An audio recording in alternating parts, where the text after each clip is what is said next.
Welcome to our South African roots. Farmers and textiles. Farmers. Farming is another great opportunity for employment of workers within our country, incorporating large enterprises with local farmers to assist in developing the land and making it productive to the benefit of the economy. This will be a great use for government land rental and would potentially add additional exports for goods produced.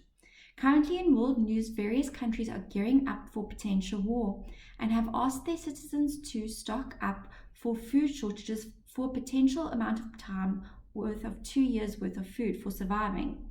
This got me thinking how we are all reliant on farmers.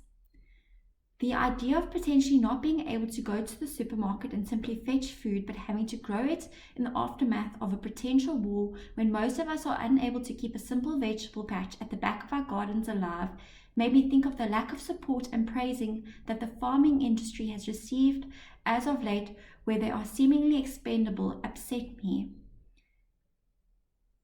When all the farmers are gone due to farm murders, with all the food they produce disappearing and the possible jobs they create evaporating, how do we all survive?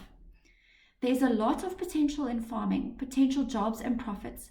However, a lot of this guide will require that people stop stigmatizing potential jobs and stop racially profiling all of their fellow citizens. If we didn't have farmers, we wouldn't have food. It's just that simple.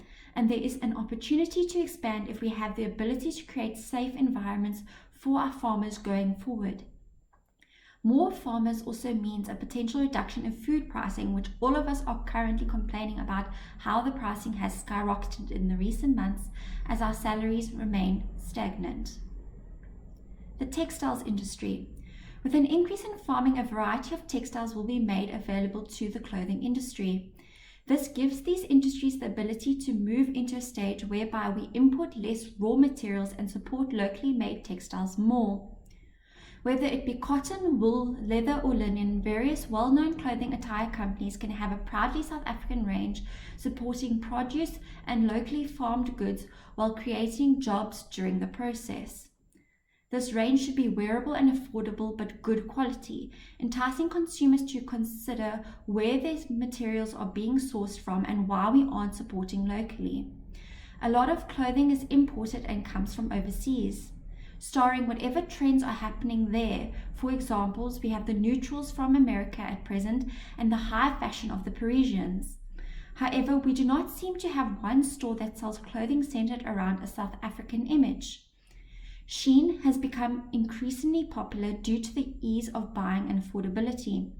Lots of our top clothing stores have also become unaffordable for the public, and only the excessively wealthy are able to afford buying seasonally.